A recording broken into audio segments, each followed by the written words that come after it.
20을 모았어요. 무슨 뭐 콘서트 같죠? 첫 번째부터 20까지 문제를 테마별로 해서 문제를 풀어봅시다. 자, 일단 전체가 7편인데 가장 중요한 테마들을 제가 모았어요. 물론 뭐 이거 이외에도 중요한 게 있겠지만 일단 1편 기초이론 총론에서는 제가 볼 때 아무래도 느낌이 요 리그스의 프리즈머틱 소사이어티가 나올 것 같습니다. 나오면 대박이겠죠? 여러분들 강의 듣고 가서 나오면 정말 대박. 그래서 프리즘적 사회가 과도적 사회라는 거, 그죠? 전통 사회와 근대 사회를 연결하는 중간적인 그런 과도기 사회라는 거 기억하시면 이따 문제를 풀도록 할게요. 그 다음에 항상 전통적 주제가 뭐예요? 요거죠. 행태론과 후기 행태주의. 그죠? 어떤 차이가 있습니까? 행정학의 가장 중요한 성격인 행태론은 뭘 강조합니까? 과학성을 강조하죠. 사이언스. 그죠? 과학성이니까 뭐에 기반을 둬요? 팩트예요? 밸류예요? 팩트죠. 사실. 반면에 후기 행태주의는 겉모습이 아니라 뭐가 중요하다? 속마음이 중요하다. 결국 속마음이 가치나 규범이죠. 가치나 규범을 통한 처방이죠. 사회문제에 대한 처방성. 이게 뭐라고요? 기술성이라는 표현을 쓰죠. 물론 스킬이나 테크놀로지 그런 기술이 아니라고 그랬습니다. 뭐라고 그랬어요? 아트나 프로페션. 사회문제 해결에 대한 처방책으로서의 기술이죠. 우리의 신행정학에서 렐러번스란 말 쓰잖아요. 적실성이란 말하고 거의 유사해요. 적실성. 사회문제에 대한 해결 능력을 말합니다. 그렇죠? 요거는 뭐에? 가치에 기반을 두고 있죠. 사실 행정학은 사실과 가치 이 양자를 논한다고 볼 수 있어요. 그래서 행태론과 후기 행태주의가 거의 행정학의 중심입니다. 그래서 이거 언제든지 중요한 주제고요. 그 다음에 이제 최근에 가장 대세가 요거죠. 얘는 별표 2개를 제가 과감하게 할까요? 아마 올해 국가직 지방직 서울시에 분명히 나옵니다. 어디에 나오든 나와요. 아시겠죠? 그래서 NPM과 이 NPM이 1980년대 뭐에 대한 대안이었습니까? 정부 실패에 대한 대안이었죠. 그래서 시장으로의 회귀였는데 역시 시장도 문제가 많죠. 어떤 문제? 지나친 분권화와 규제 완화를 통한 문제가 그런 문제를 해결하기 위해서 뭐가 탈 NPM 쪽으로 가는 거죠. 탈 NPM은 이번에 사회복지 9급 시험에도 나왔죠. 아시다시피. 그래서 오히려 재규제나 재집권화를 강조합니다. 이 부분. 일단 이제 이게 가장 중요한 부분이에요. 올해 분명히 나옵니다. 100% 확실합니다. 그리고 이제 기타 이론으로서 중요한 게 공선택 이론, 퍼블릭 초이스 있죠. 비시장적 의사결정의 경제학적 접근 이 부분하고 그 다음에 관련해 가지고 신제도주의 있죠. 구제도주의와 신제도주의 비교하는 거 이 부분도 꼭 정리를 하세요. 그리고 구제도주의 그죠? 신제도주의의 차이와 동시에 이 신제도주의의 유형이 3가지가 있죠. 기억나십니까? 합리적 선택, 역사적, 사회학적 그 3가지를 구별하는 거. 각각의 특징. 제가 문제가 20문제이기 때문에 다 정리를 못 해드리지만 여기서 이제 중요 문제를 뽑아서 정리해드리는 거예요. 그리고 마지막에 행정의 가치에는 뭐가 있어요? 본질적 가치. 목표에 해당하는 본질적 가치와 목표 달성의 수단에 해당하는 수단적 가치가 있죠. 골 민스라고 그랬잖아요. 그래서 본질적 가치가 몇 가지가 있습니까? 5가지가 있죠. 공익, 정의, 자유, 평등, 복지가 제가 공정자, 평복. 기억나죠? 공정한 자, 평화롭고 복되리라. 긴장을 푸세요. 시험이 얼마 안 남았지만 좀 이때일수록 좀 차분하고 좀 여유 있게 가지세요. 왜? 나에 대한 자존감을 가지세요. 자신감. 다들 이렇게 조금 그죠? 기가 좀 빠져 있는데 제가 기를 넣어 드릴게요. 온 힘을 다 바쳐서 아시겠죠? 자, 그래서 이거 정리하시고 본론으로 이제 들어갑시다. 문제풀이 1편. 자, 재료 우리 그 핸드아웃 자료 보시면 나와 있지만 보세요. 이 프레드 리그스의 프리즈머틱 소사이어티가 2014년에 국회에 나왔고요. 2015년에 7급 시험에 나왔어요. 제가 볼 때는 9급 시험에 조만간 나올 것이라고 예상을 하는 거예요. 그래서 문제를 넣었어요. 과감하게. 약간 뭐 그렇게 크게 중요한 부분은 아니지만 충분히 출제할 수 있다고 봅니다. 그래서 지금 아시다시피 리그스의 프리즘적 사회는 이 전통 사회하고 전통사회에는 모든 가치와 규범이 이 한 점에 모여 있죠. 전통사회를 다른 말로 뭐라고 그래요? 한 점에 모여 있으니까 융합사회라고 그래요. 융합사회. 융합되어 있다. 이러한 융합사회에서 그죠? 이거를 프리즘에다가 비치면 이런 식으로 그죠? 어떻게 됩니까? 이 프리즘에서 이렇게 분화가 돼버리죠. 이런 식으로 이렇게 이런 식으로. 요게 근대사회죠. 그래서 근대사회의 가장 큰 특징이 뭐냐면 이렇게 분화된다는 거예요. 이 분화의 의미는 뭐냐? 전문화를 말하거든요. 쉽게 말하면 기능 분화.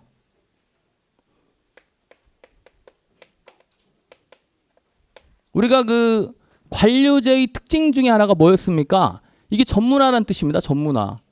사실 관료제가 언제 나왔어요? 1901년 막스 베버가 근대 관료제론을 주장한 거 아니에요. 요 시기하고 맞아요. 기능 분화라는 거는 쉽게 말하면 전문화로 보시면 돼요.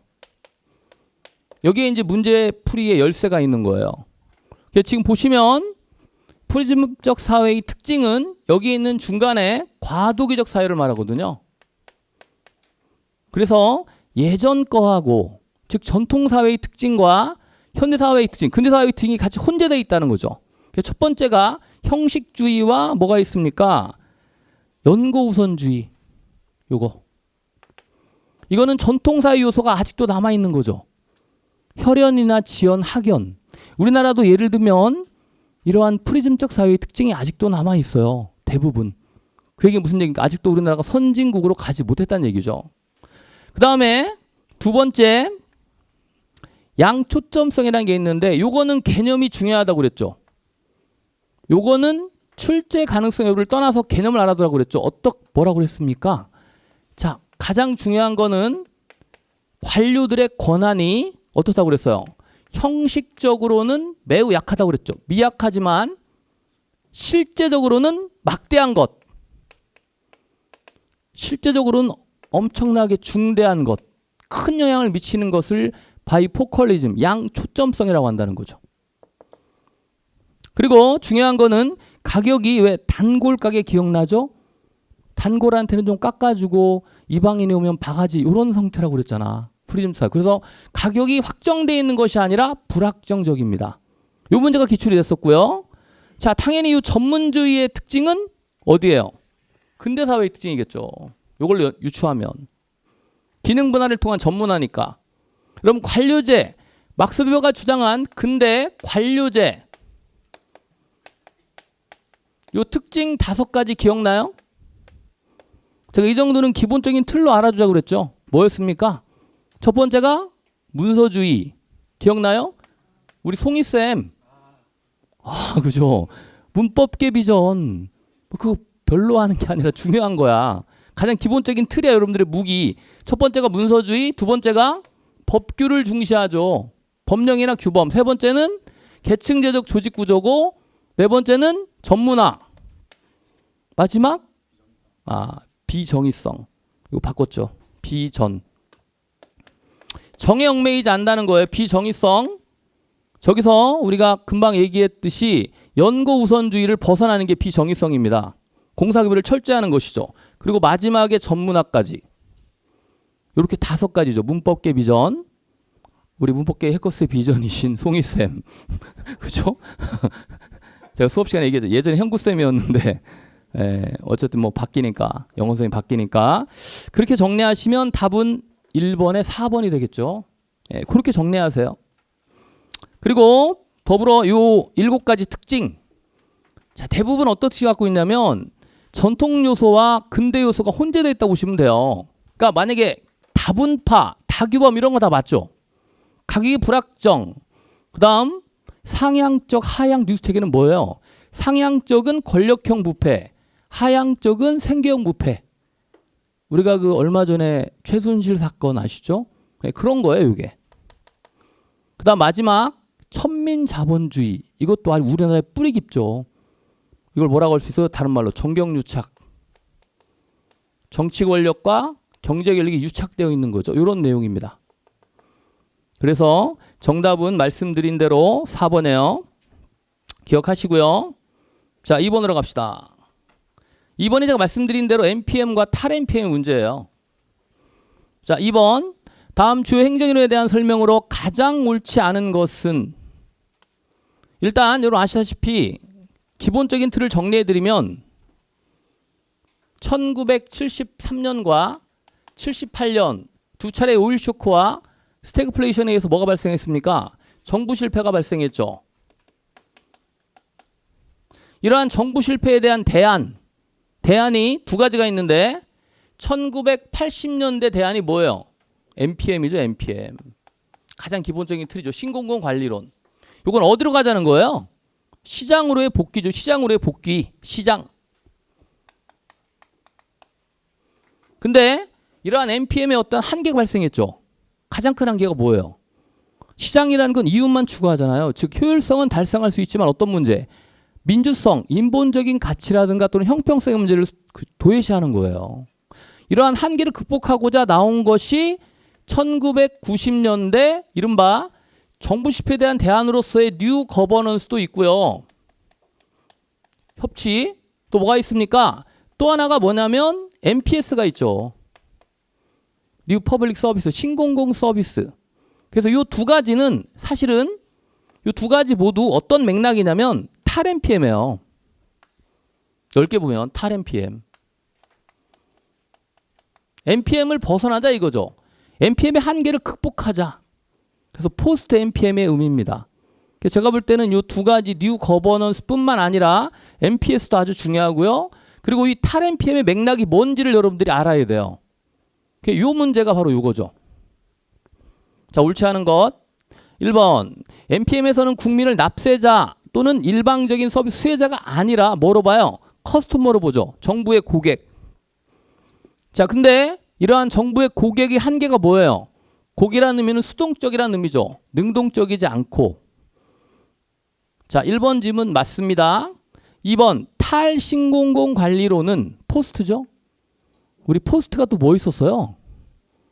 행태주의에 대한 반발이 뭐야? 포스트 행태주의죠. 탈행태주의 똑같아요. 또 있어요. 관료제에 대한 반발. 그지? 포스트 뷰로크라시 똑같은 얘기야. 관료제의 한계를 넘는다는 얘기예요. 즉 NPM의 한계를 넘는다 그런 의미죠. 그래서 신공공 관리론의 결과로 나타난, 여러분 NPM의 결과로 나타난 게 재집권화예요? 그럼 뭐예요? 분권화와 규제 완화죠. 이게 틀렸어요. 나타난 것이 재집권화와 재규제가 아니라 분권화와 또 하나 뭐예요? 규제를 완화하자는 거지.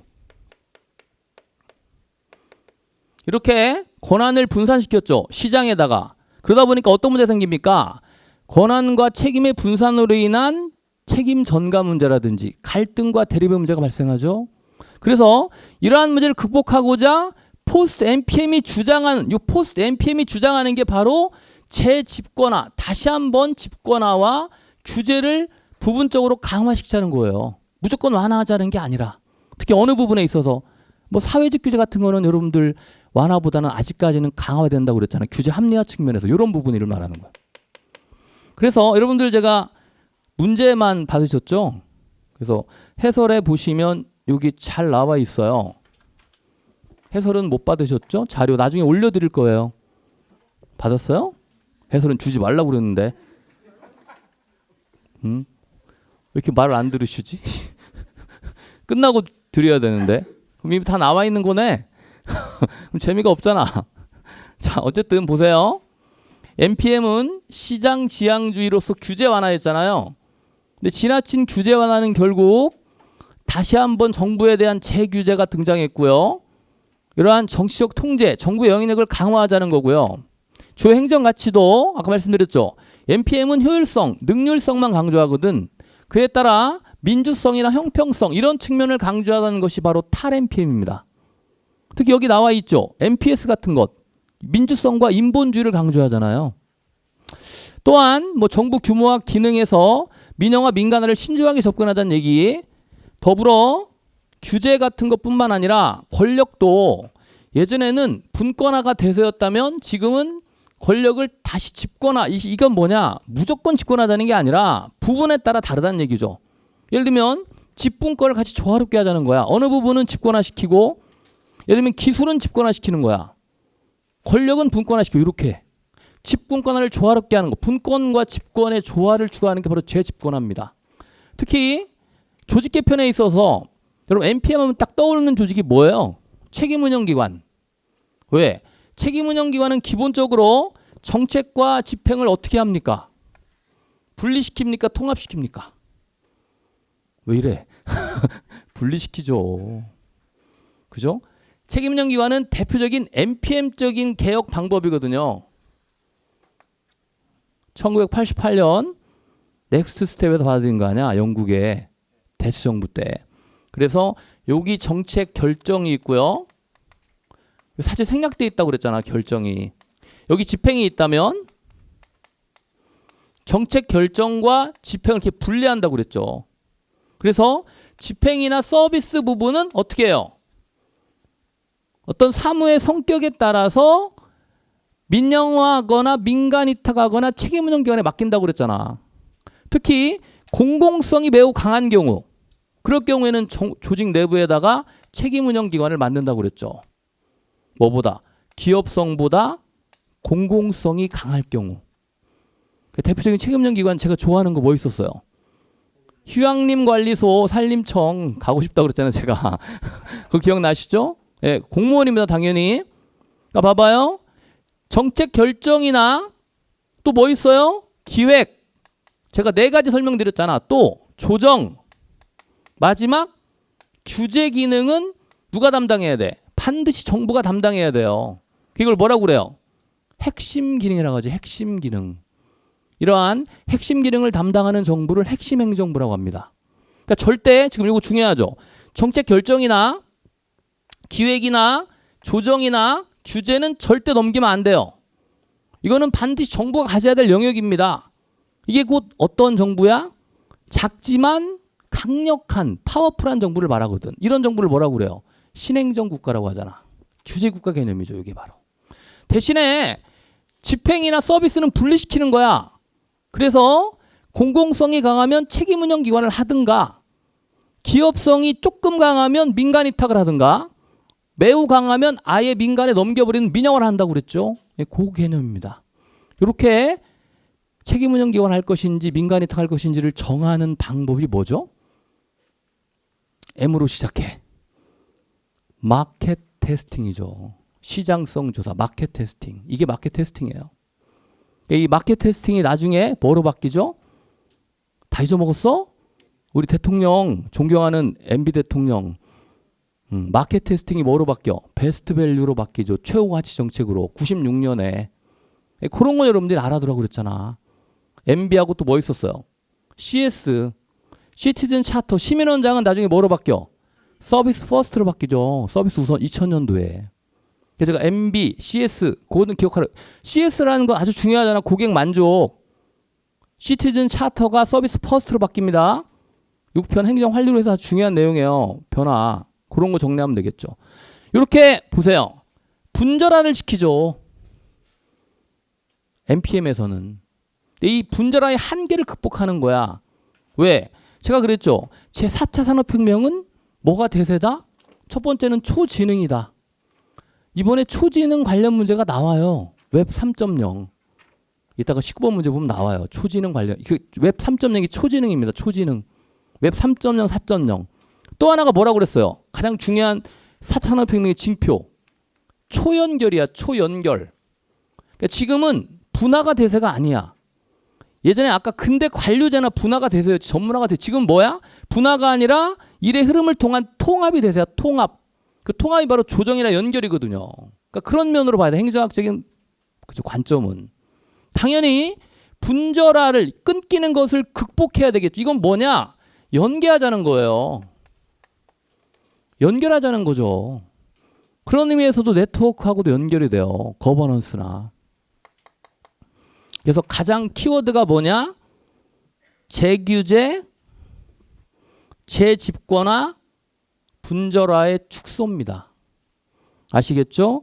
그 여러분들이 제가 모의고사에 한번 냈습니다만 요거 아주 중요해요. 요거 8가지. 요 내용이 시험에 나올 가능성이 매우 높아요. 실제. 뭐 7급은 당연하고 7급은 나올 것 같고 오히려 좀 이게 약간 난도가 높은 부분이라서 7급 수험생들은 꼭 정리를 해야 되고 더불어 9급 수험생님도 꼭 정리하셔야 돼. 국가직뿐 아니라 지방직 서울시까지 아주 중요한 내용이에요. 자, 탈 MPM의 주요 내용입니다. 이건 아주 중요합니다. 올해 무조건 나와요. 국가직 지방직 서울시 중에 7급 9급 다 뭐 9개 8급 모두. 첫 번째 구조적 통합이나 연계를 통한 분절화를 줄이죠. 요거 나왔잖아. 재집권화와 재규제. 아까 2번 문제 사실은 사회복지 9급 문제예요. 제가 이제 최근의 문제를 같이 여러분 풀어보자 이거야. 분위기를 알기 위해서. 또한 총체된 역시 합쳐진다는 거죠. 분화보다는 정부의 주도 일의 흐름을 통한 정부 영역을 합치는 거야. 또한 아까 너무 지나치게 분권화시키니까 역할 모호성의 문제가 생길 수 있거든요. 이러한 역할 모호성을 제거하면서 명확한 책임을 지는 거야. 누가? 정부가. 안출이라는 거는 일종의 도출입니다. 이거는 재집권화와 재규제를 통해서 가능한 거예요. 그러니까 무조건 넘기는 게 아니야. 왜? 넘길수록 제가 어떻다고 그랬어? 자, 정부가 혼자 하면은 정부가 책임질 거 아닙니까? 시장에 넘기면 어때? 정부는 시장의 책임을 넘기고 시장은 정부의 책임을 넘기는 거야. 그러니까 책임은 분산될수록 전가를 통해서 책임이 애매해져. 누가 책임질 거야? 더군다나 거버넌스는 누구까지? 시민까지 참여하니까 더 혼란스럽잖아요. 그럴 때 정부가 딱 힘을 가져 강력한 정부가 된다는 게 바로 이거예요. 재집권화 재규제. 왜? 우리는 지금 행정을 배우잖아. 여러분 행정이라는 건 공행정입니다. 공익을 추구하는 거지 절대 사익을 추구하는 거 아니거든요. 그건 기업이지 경영이지. 그러니까 행정 항상 공부할 때 경영 측면을 받아들이지만 경영이 전부는 아니야 절대. 그건 유의하셔야 돼요. 항상. 행정학의 맥락이나 흐름은 공익이고 공행정이라는 거지. 자, 뭐 민간 부분의 파트너십 이게 거버넌스 관련이고요. 집권하든지 역량 조정이라든지 이런 나머지 부분들은 이해할 수 있어요. 8번 이런 것도 환경적 부분을 그죠 반영한다 이런 부분인데 특히 요 1, 2, 3, 4번 요 부분이 헷갈리거든요. 요 부분을 잘 정리하시기 바랍니다. 알겠죠? 그래서 2번 문제가 가장 중요합니다. 자, 그 다음에 뭐 답은 2번이고요. 말씀드린 대로 이게 틀렸어요. 여기 노란 부분. 뭐 나머지 지문은 다 맞아. 우리 지금 설명드린 내용이고요. 3번 지문에 보면 이게 뭐예요? 가이 피터스의 뉴 거버넌스 모형이죠. 피터스의 모형 몇 가지 있죠? 전통적 정부 모형과 비교해가지고 4가지 있죠. 첫 번째가 시장적 정부. 민영화 민간이 탁. 두 번째가 참여적 정부.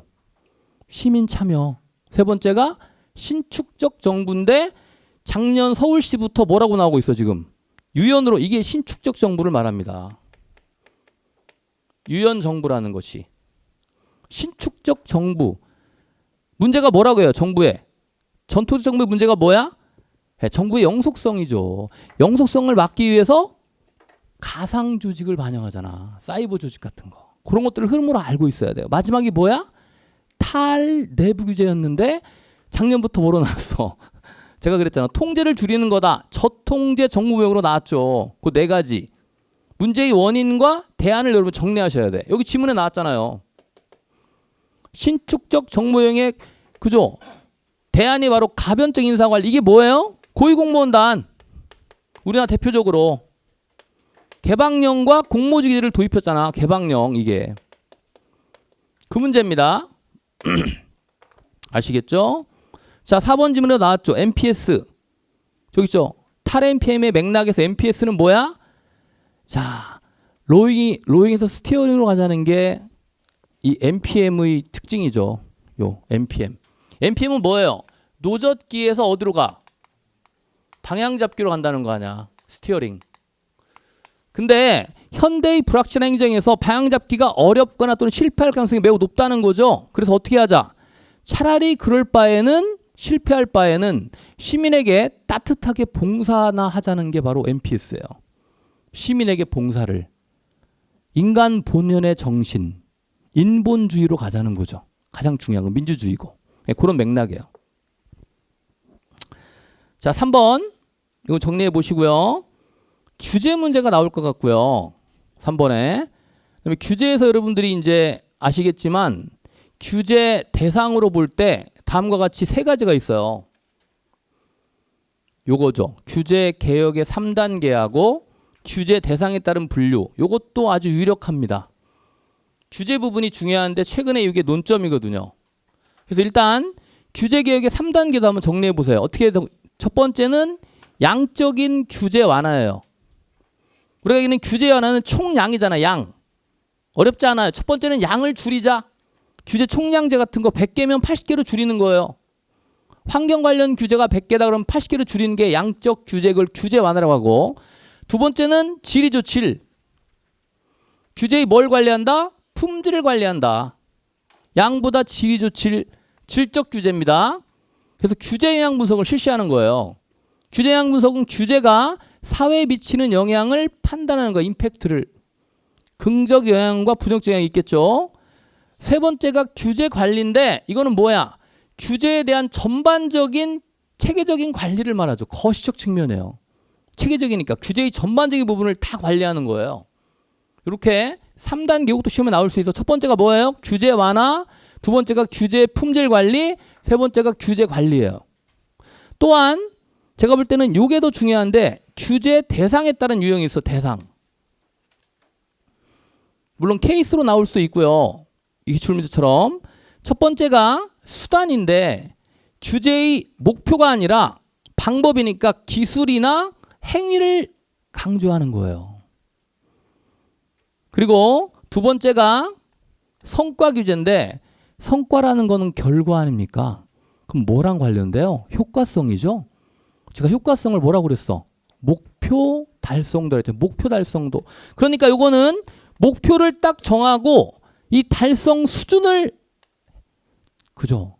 정해서 딱 정했는지 달성했는지 못했는지를 설명하는 거예요. 이건 달성 수준. 요거는 효과성하고 관련되고 바로 성과랑 관련되겠죠. 요 성과 부분. 그리고 마지막 관리 규제인데 요거는 과정을 관리하는 거예요. 규제의 전 과정, 모든 과정을 관리하는 거죠. 규제 처음부터 끝까지 이런 식으로. 그래서 수단 규제, 성과 규제, 성과는 목표 달성도, 효과성, 성과를 달성했는지 여부를 판단하는 겁니다. 마지막이 관리 규제, 이렇게 3단계로 나눌 수가 있고요. 요 페이지는 우리 교재 페이지입니다. 해커스 교재 페이지고요. 자, 문제를 풀어보자고요. 기업, 환경오염을 방지하기 위해서 기업의 특정한 유형의 환경 통제 기술이죠. 기술. 이건 그러니까 뭐야? 기술이니까 요거는 수단 규제가 되겠죠. 기술이나 방법을 규제하는 거 아닙니까? 자, 니은 인체 건강을 위해 개발된 신약에 대한 부작용에 허용 가능한 발생 수준이니까 이 수준이라는 건 목표거든요. 얼마까지 규제를 허용할 것인지에 대한 것이니까 요거는 뭐겠어? 성과 규제죠. 그죠? 그리고 마지막 요즘 여러분들 식품 딱 사면 해컵이라는 게 나오죠. 해컵. 요거 알아요? 해컵? HACCP? 뭐 식품 위에 품질 관리 부분을 관리하는 것인데 이 해컵에 대한 전 과정을 관리하는 거죠. 그래서 이거는 관리 규제가 되겠죠. 그래서 정답은 첫 번째가 기업 수단 규제, 두 번째가 성과 규제, 세 번째가 관리 규제가 돼. 순서대로. 알겠죠? 그래서 답은 1번입니다. 여러분들이 이 케이스가 나와 있잖아요. 기술이나 그죠? 방법을 관리하는 게 뭐다? 수단 규제. 두 번째, 반드시 뭐가 있어야 돼? 목표를 보는 거죠. 이게 성과 규제고 전체적인 과정을 관리하는 것이 관리 규제예요. 이렇게 세 가지가 있다는 거 기억하시기 바랍니다. 자, 이렇게 해서 이제 1단원이 마무리 지었고요. 두 번째 이제 정책학으로 갑시다. 일단 여러분들 정책학에서는 가장 중요한 주제가 지금 보세요. 한 5가지가 있어요. 이 중에서 2016년도 기출문제를 통해서 판단해 보면 역시 올해 반드시 나올 거 뭐냐면 정책학에서 이거죠. 정책 결정 모형. 그래서 정책 결정 모형은 개인적 수준의 모형 5가지와 기억나요? 뭐 합리 모형, 만족 모형, 점증 모형, 그 다음에 절충 모형인 호남 모형과 최종 모형이 있죠. 사회복지구급에서는 뭐 나왔습니까? 최종 모형이 나왔죠. 직관적 판단을 중시하지 않는다. 틀렸죠. 최종 모형은 합리성과 초합리성을 결합한 거니까 직관적 판단을 중시하거든요. 그 문제. 이거 가장 중요하고요. 2017년도에 반드시 출제될 것 같아요. 말씀드린 대로. 그 다음에 두 번째 이제 중요한 게 뭐냐면 이 정책 평가 부분에서 역시 타당도 부분. 타당도가 개념이 뭐예요? 뭐의 일치? 그렇죠. 목적의 일치. 타당도가 목적의 일치라면 신뢰도는 뭐예요? 결과의 일관성이죠. 10번, 777 10번은 신뢰성만 높잖아요. 그거 기억나죠? 그래서 타당성하고 타당성 저해 요인. 특히 내적 타당도 저해 요인과 뭐가 있습니까? 외적 타당도 저해 요인이 있죠. 내적 타당도는 뭘 얘기하는 거야? 가장 포인트가 인과관계를 말하는 거지. 인과관계. 여러분들 왜 말을 줄이세요? 거의 대답을 안 해. 왜? 시험이 얼마 안 남아서 그래? 너무 목요일이라? 인과관계를 저해하는 요인이 있죠. 한 10가지. 이따 문제 풀어봅시다. 또 외적 타당도는 일단 내적 타당도가 확보된 다음이죠. 이걸 뭐라고 그래? 1차적인 목적이라고 하죠. 쉽게 말하면 정책 평가를 하는 가장 중요한 목적은 뭐야? 인과관계, 내적 타당도를 확보하기 위한 거예요. 신약을 투여하면 약발이 나와야 될 거 아니야. 안 나오면 아무 소용이 없죠. 그리고 그 다음에 이 결과를 다른 곳에 적용하는 문제. 이게 뭐예요? 외적 타당도죠. 외적 타당도는 어떤 문제라고 그랬어? 일반화의 문제로. 일반화. 적용의 문제. 제가 볼 때 요 내적 타당도와 외적 타당도 관련 문제가 출제될 것 같습니다. 그리고 마지막 하나 또 정리하자면 집행. 특히 정책 집행 모형에서 중요한 모형이 제가 몇 가지가 있다고 그랬어요? 4가지가 있다고 그랬죠. 가장 전통적으로 중요한 모형 뭐 있어요? 나카무라 스무르드 모형, NS 모형, 고지협재관, 각각의 특징, 그 다음에 어떤 목표수를 어떻게 갖고 있는지 그 정도 알아야 되겠고, 두 번째 뭐 있습니까? 통합 모형 중에서 가장 중요한 게 뭐야? 작년에 출제가 됐죠. 신념 체계를 강조하는 모형. 사바티어의 정책 지지. 지지가 신념하냐, 찬성할 거냐, 반대할 거냐. 그래서 사바티어의 ACF 모형이 있었죠. 정책 지지 연합 모형. 그리고 출제 유력한 게 일선 관료제 모형이에요. 요 립스키에.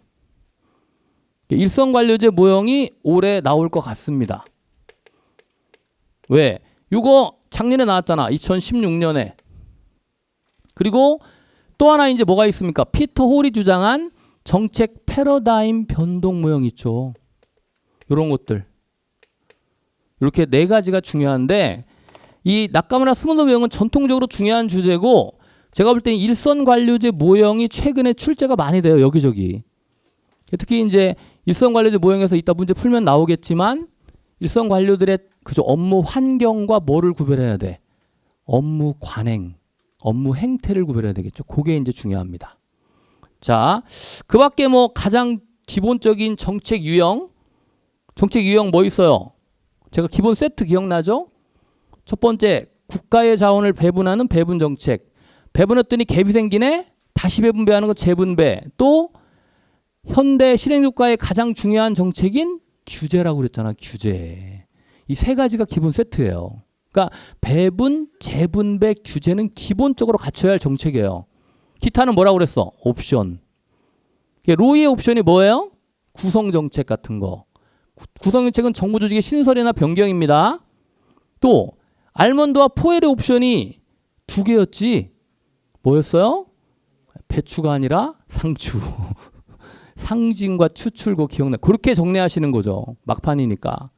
자, 요것도 한번 정리해보고 그 다음에 의사설정 모형에서 외부 주도형, 정부 밖에서 주도하는 거고요. 내부에서 동원형과 또 뭐 있습니까? 내부 접근형이 있었죠. 요거 구별하는 거. 동원형과 내부 접근형의 가장 큰 차이가 뭐예요? 그죠. 행정 PR의 유무죠. 동원형은 행정 PR이 있어요. 즉 정부가 국민에게 알린다 이거지. 그걸 뭐라고 그래? 공정의제 과정이 있는 게 동원형이에요. 없는 게 내부 접근형이죠. 가장 간단하죠. 그까지. 자, 문제를 풀어봅시다. 4번. 쓰레기통 모형도 중요한 모형 중에 하나예요. 제가 그래서 이번에 찍은 거 뭐냐면 합리 모형과 점증 모형에 비교하고 그 다음에 쓰레기통 모형인데 쓰레기통 모형이 출제될 가능성이 매우 높아요. 왜? 혼란스럽잖아. 무질서와 혼란을 나타내는 게 무슨 모형이야. 쓰레기통 모형 하냐. 지금 세월호라든지 여러 가지 뭐 촛불 시위 뭐 태극기 얼마나 복잡해요. 이러한 복잡한 무질서나 혼란 속에서 뭘 찾는 거야? 질서를 찾는 거거든. 그죠? 영어로 하면은 조직화된 무질서라는 표현을 쓰죠. Organized Disorder. 요게 쓰레기통이기 때문에 제가 쓰레기통 문제를 낸 거예요. 자, 그래서 보세요. 1번. 조직화된 물수 상태에 무정부라고도 하죠. 의사결정으로 여기까지는 좋아요. 계층제적 권위가 분명한? 아니죠. 당연히 탈계층제입니다. 그래서 뭐가 있어요? 얘가 대학이나 연구소가 얘죠. 1번이 틀렸어요. 자, 여기 나와 있는 Organized Disorder, 조직화된 무질서를 표현하는 세 가지 전제 조건. 요거 제가 중요하다고 그랬잖아. 요거 꼭 기억하세요. 그죠? 첫 번째가 뭐예요? 참여자들의 선호가 자꾸 뒤바뀌는 거야. 처음엔 A 좋아했다, 나중엔 B 좋아했다. 사가 좋아했다, 배 좋아했다. 이렇게 자꾸 바뀌는 거죠. 그걸 뭐라고 그래요?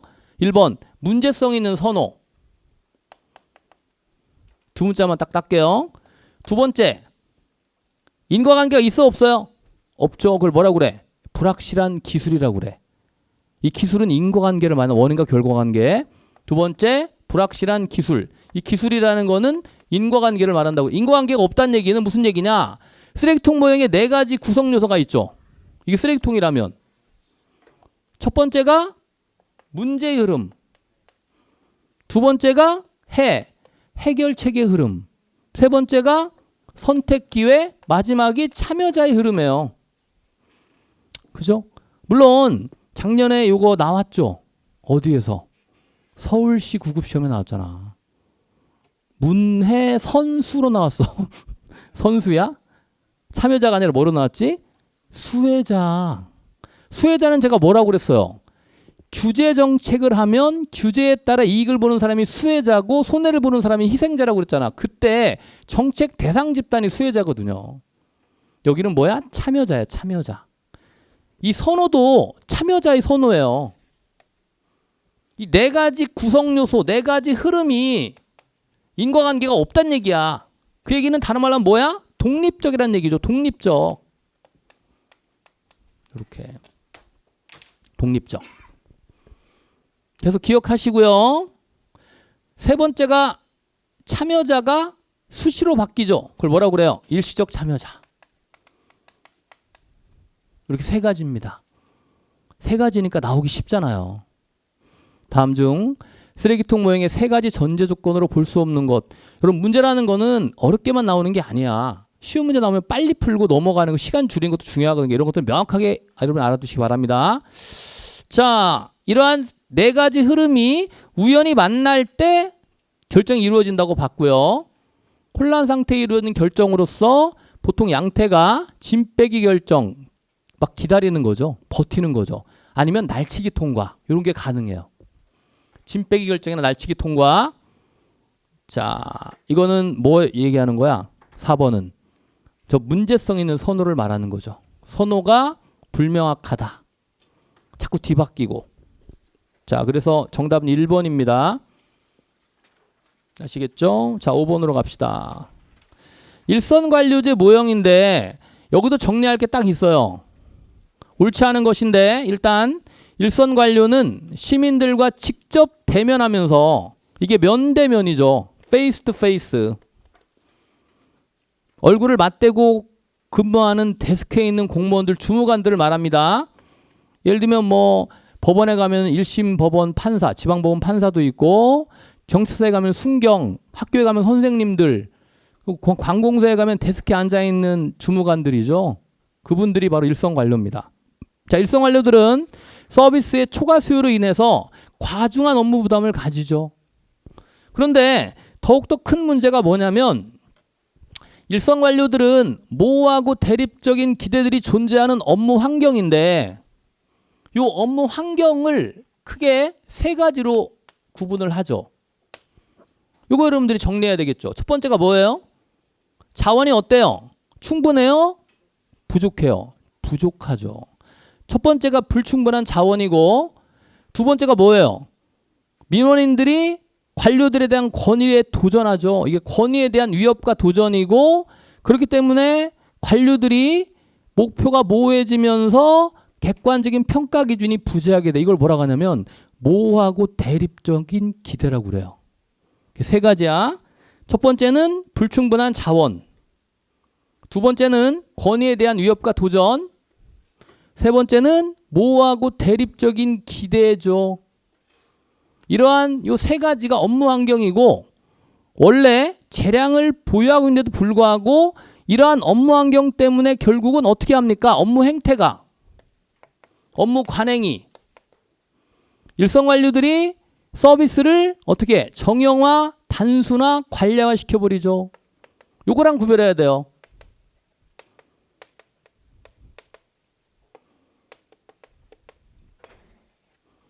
요건 업무 환경이고 요건 업무 관행 또는 업무 행태야.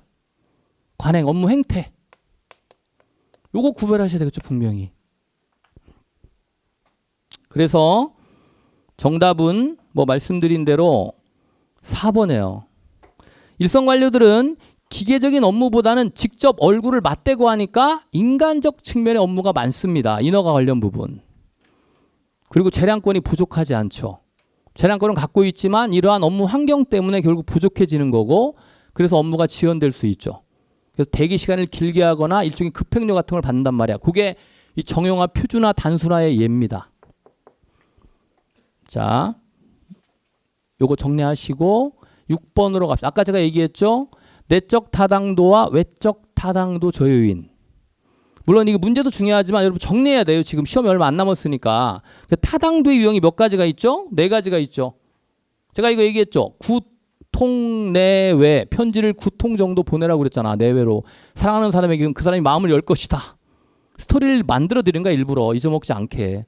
그럼 첫 번째가 구성적 타당도는 뭐예요? 이론적 구성 요소죠. 이걸 뭐라고 그래? 개념적 정의라고 그러지. 개념적 정의. 개념적 정의가 잘 되어 있으면 그 다음에 통계적 결론으로 가요. 이 통계적 결론은 뭐야? 연구 설계의 정확성, 치밀성을 말하죠. 실험 설계를 얼마나 치밀하게 했는가. 요 두 가지가 준비가 되잖아요. 그러면 본격적으로 이제 가장 중요한 내적 타당도로 가는 거죠. 이 내적 타당도는 당연히 인과관계를 말합니다. 원인과 결과관계. 아까 설명드렸죠. 요게 확보가 되는 게 어떤 1차적인 목적이라고 그랬죠. 이 내적 타당도 확보되면 그 다음에 어디로 가요? 외적으로 가죠. 이건 일반화의 문제라고 그랬고요. 그래서 여러분들이 자 내적 타당도 저요인과 이렇게 많이 있죠. 근데 여기서 이제 하나 구별할 게 뭐 있어? 실험을 기준으로 실험 밖에서 발생하는 요인을 외재적 요인이라고 그래. 이 외라는 건 실험 밖에서 이런 의미예요. 여기 내라는 건 실험 내에서 발생하는 거죠. 실험 도중에 발생하는 거지. 유일하게 셀렉션, 선발은 아직까지 실험에 들어가지 않았기 때문에 내적 타당도 저요인 중 외재적 요인입니다. 나머지는 다 실험을 하다가 발생하는 건 외재적이고 내재적이고요. 이건 외재적. 이 각각의 개념과 케이스 여러분 기억하라고 그랬잖아. 케이스. 뭐 히스토리, 역사적 사건이라든지 성숙 효과 등등등 아시겠죠? 예, 요거 정리하시고 문제를 보시면 외적 타당성인데 외적 타당성을 저해하는 요인은 딱 5가지밖에 없습니다. 확인하는 거죠. 이건 확인. 첫 번째가 뭐가 있어요? 호손 효과. 평소와는 다른 특별한 행동을 보이는 거죠. 그 특별한 행동을 일반화할 수 없잖아요.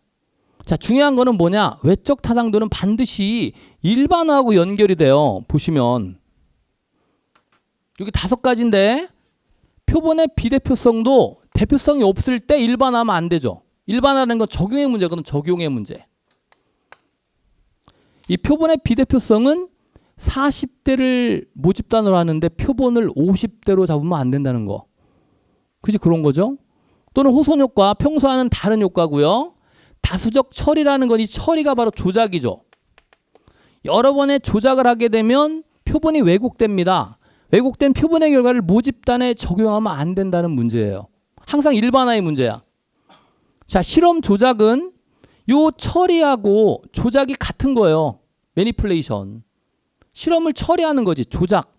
예를 들면 신약을 투여하는 거 다 조작이에요. 여기에 측정이 결합되는 거야. 테스팅. 이렇게 결합. 측정이라는 거는 반드시 실험 전에 발생하죠. 그래서 조작과 측정의 상호작용도 역시 외적 타당도, 일반화의 문제입니다. 일반화. 마지막 크리밍이 뭐야? 크리밍. 맛있는 거, 약발이 잘 되는 걸 골라서 하면은 일반화시키면 안 되죠? 요까지 5가지예요. 크리밍 이펙트까지. 아시겠죠? 특히 크리밍 이펙트는 준실험에서 나타납니다. 준실험. 그래서 정리해보면 뭐 세부적인 문제 여러분들이 풀어보시고, 자, 디귿, 호손 효과, 리을, 표본의 대표성 문제, 그 다음에 다수적 처리 또는 실험 조작과 측정이 상호작용하고 마지막에 크리밍 이펙트까지 해가지고 5개가 외적 타당도 저윤이겠죠. 그래서 정답은 5개입니다. 이렇게 노란색 돼 있는 거. 나머지는 모두 내적 타당도 저윤입니다. 이 케이스까지 여러분들 알아두시기 바랍니다. 자, 3편 조직론에서 주요 내용을 설명드리고 잠깐 쉬었다 할게요. 일단 우리가 이제 기초이론하고 정책학은 주요 내용을 설명드렸는데, 이번에 뭐 사회복지시험에도 아시다시피 조직론에서 가장 중요한 게 뭘까요? 요거죠. 관료제, 탈관료제 문제. 요 문제는 거의 별표 3개급입니다. 모든 시험에 다 나오죠. 참고로 이번에 사회복지 9급 시험에 3월 18일 시험에도 나왔어요. 그래서 말씀드린 대로 관료제와 탈관료제를 비교하는 게 가장 중요하고요. 두 번째 중요한 게 뭘까요? 동기부여 이론. 조직 구성원들의 동기를 불러일으키는 동기부여 이론은 크게 내용 이론과 과정 이론이 있었죠. 내용 이론은 뭐예요? 동기를 불러일으키는 것이 무엇인지를 연구하는 겁니다. 처음에는 대부분 욕구를 연구했죠. 그래서 내용 이론을 욕구 이론이라고도 하는데, 나중에는 좀 더 복잡한 이론이 나왔죠. 그 복잡한 이론 중에 하나가 뭐야? 중요한 이론. 행맨과 올드햄의 직무 특성 이론. 5가지 직무 특성을 강조하는 거. 요 직무 특성 5가지 기억나요? 다, 정, 중, 자, 환. 그죠? 그런 거 정도는 알아야 돼. 다는 뭐야? 무슨 다양성?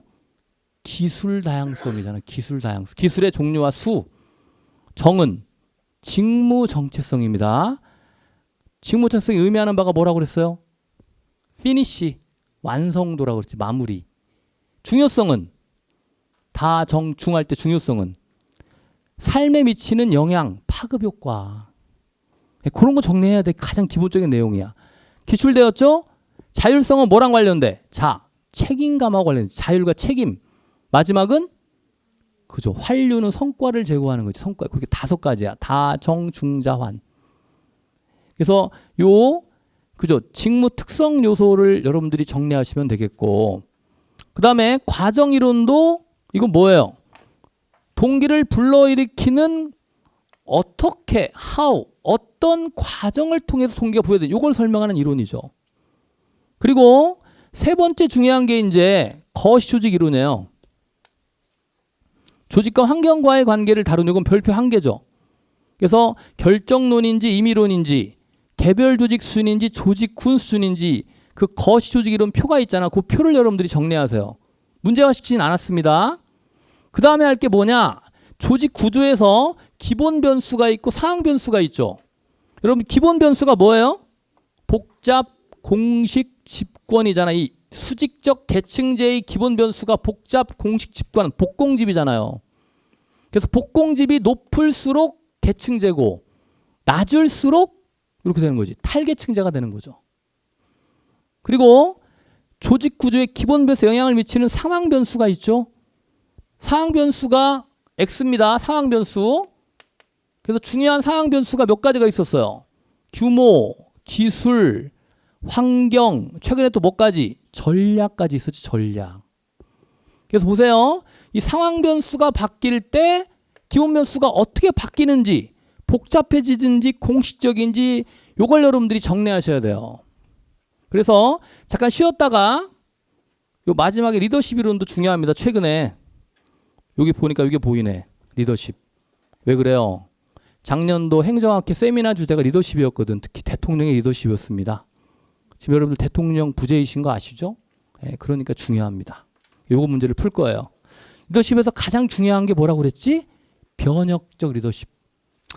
자, 여러분들 일단 조직론 들어갈 거예요. 그리고 이제 사전 질문을 하신 분이 있는데 첫 번째가 뭐였냐면 행정학의 용어들 왜 한 가지가 아니라 여러 가지로 사용된 용어들이 있잖아요. 뭐 그런 거 정리하라고 그러는데 너무 그렇게 신경 쓰실 거 없어요, 사실은. 왜냐하면 우리가 가장 많은 게 뭐였어요? 목표의 전환. 그건 5가지라고 했잖아. 목표의 전환, 목표의 도치, 대치, 왜곡, 전도. 뭐야. 근데 결국은 뭐냐? 영어를 잘 보세요. 항상 강조하는 건 영어야. 왜냐하면 행정학은 뒤에 영어가 병기돼 있거든요.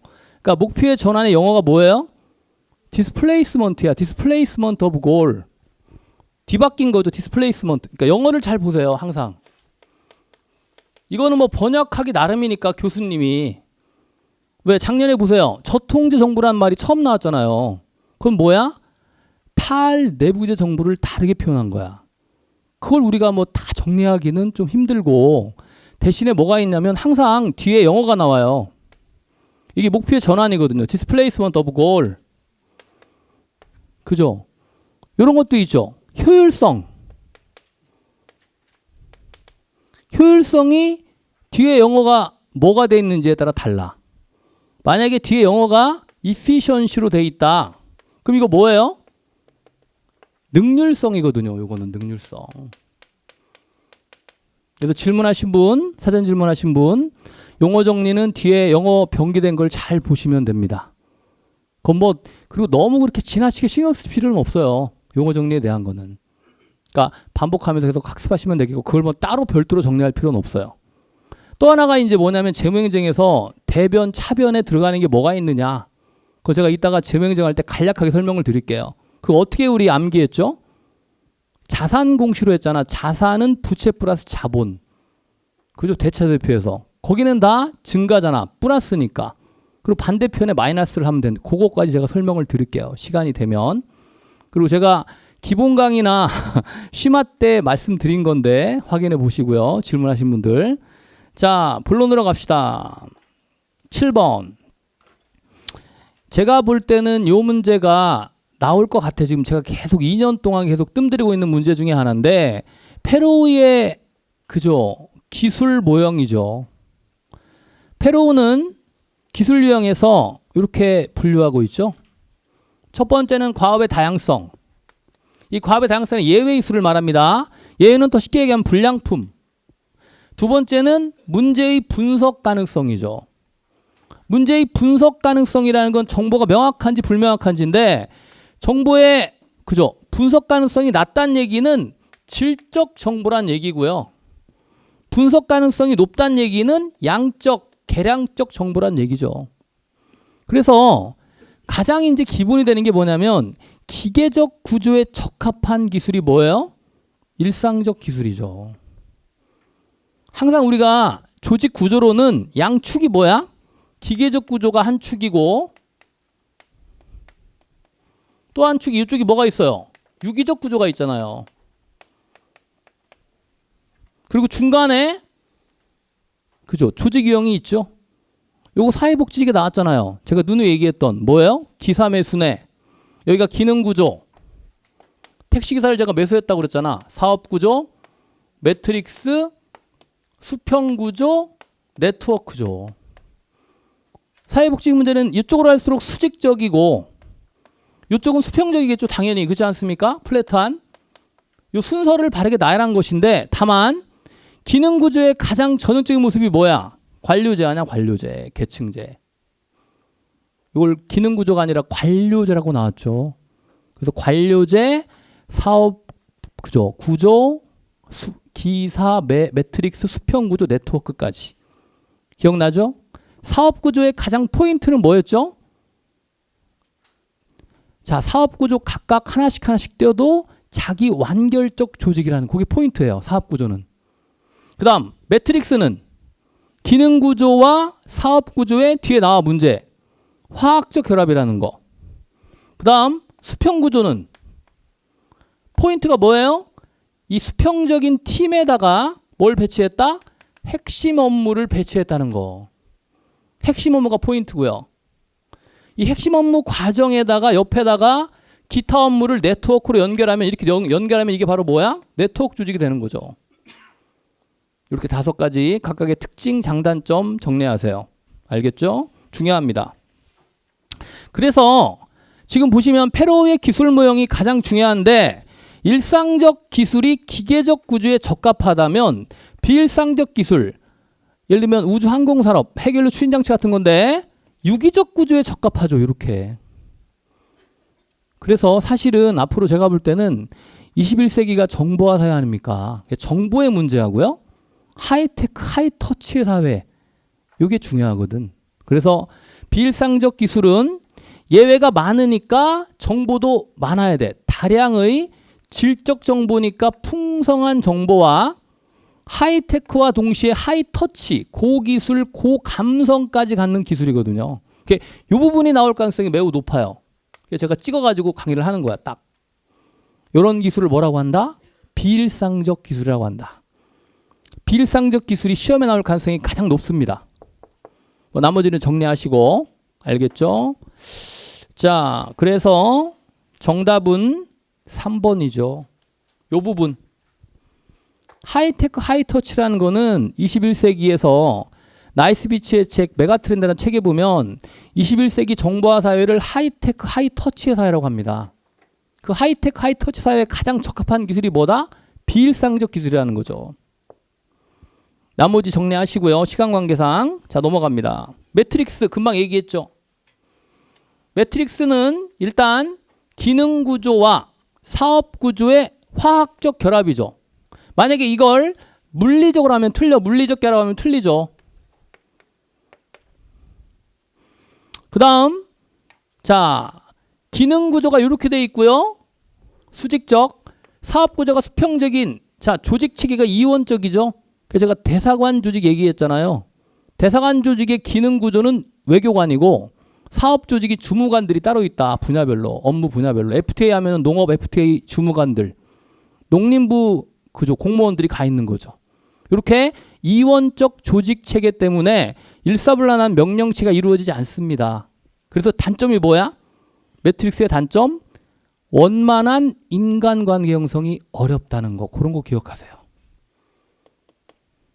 자, 당연히 기능부서의 통제 권한은 수직적으로 흐르죠. 이렇게. 명령 내리면 보고하고 이런 체계고.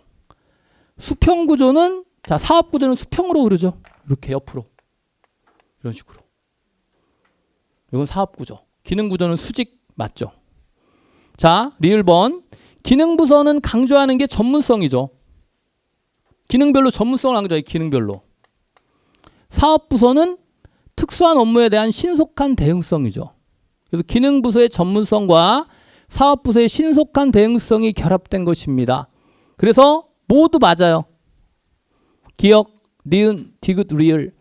요즘에는 추세가 모두 맞고 모두 틀리는 것도 잘 나와요. 혹시 주의하세요, 여러분들. 알겠죠? 그래서 요거 지금 8번 문제가 매트릭스 구조의 특징을 다 정리한 거예요, 사실상. 한 개는 뭐라고요?